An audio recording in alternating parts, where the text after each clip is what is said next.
બીજું ચંદન. ભગવાનને ચંદન પણ ગમે છે. ચંદનનો ચાંદલો કરો.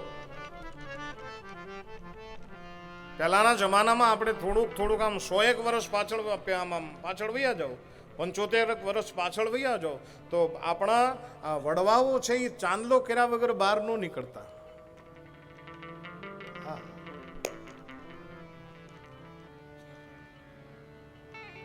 આજ એ સંસ્કૃતિ થોડી લુપ્ત થતી જાય એવું મને લાગે છે.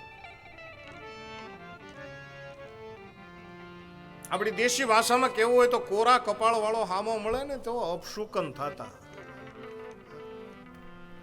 માણસ સારા કામે જતો હોય ને કોઈ કોરા કપાળ વાળો હામો મળે ને, ચાંદલો કર્યા વગરનું કપાળ, પાછો ફરી જતો અપશુકન થયા પછી જઈશ.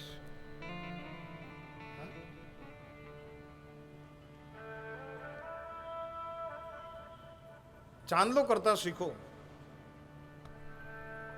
ચાંદલાથી ફાયદા ઘણા છે, તિલક કરવાથી ફાયદા ઘણા છે.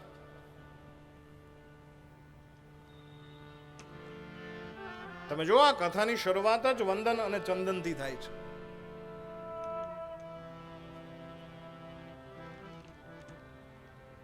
આપણા આચાર્ય શ્રી જયારે પૂજા કરાવે છે ત્યારે સર્વપ્રથમ ચાંદલો કરાવે છે. તર્હિ ઓમ સ્વસ્તિના ઇન્દ્રો વ્રજસ્વાહા સ્વસ્તિના ઓખા વિશ્વવેદાઃ સ્વસ્તિસ્તારક્ષો અરિષ્ટનેમિ સ્વસ્તિનોર બૃહસ્પતિર્દધાતુ. ભગવાનને ચાંદલો કરો. અને કથા સાંભળી રહ્યા છો ત્યારે બે હાથ જોડીને વિનંતી કરું કે કમસે કમ ચાંદલો તો કરવો જ. આજકાલ દાઢી વધારવાની ફેશન વધી છે.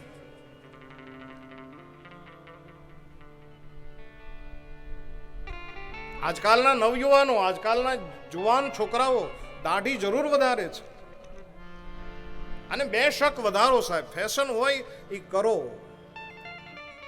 ભગવાને તમને આપ્યું છે તો ફેશનમાં તમે દાઢી જરૂર વધારે, પણ સાથે સાથે એટલું પણ કહી દઉં કે જે દાઢી વધારો છો ને એ સાથે સાથે કપાળમાં ચાંદલા પણ કરતા શીખી જાવ સાહેબ, જેથી કરીને ખબર પડે કે આપણા છોકરાઓ છે.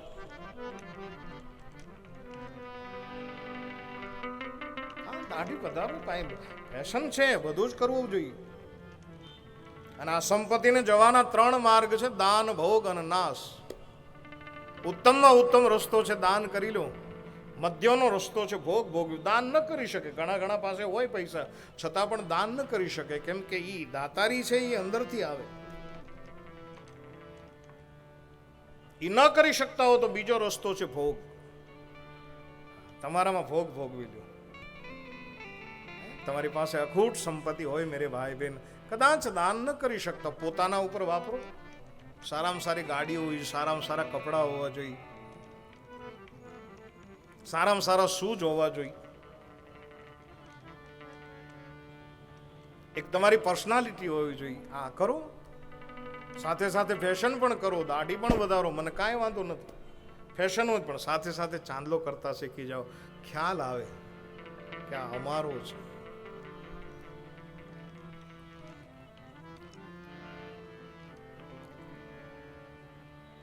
અને હું તો આજના દિવસે કથા આવી છે એટલે કહું કે કાલથી જેટલા કથા મંડપની અંદર પ્રવેશ કરે ને એને એક આપણે ચંદનનો કટોરો રાખો, ત્યાં ચંદનનું તિલક કરી અને પછી આપણે અંદર આવવા દેવા.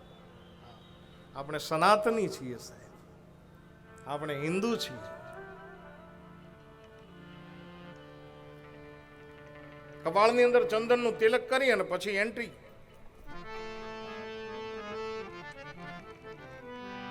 ગૌમૂત્ર તો છે નહીતર તો અમે એ પણ ક્યારેક પ્રયોગ કરીએ છીએ.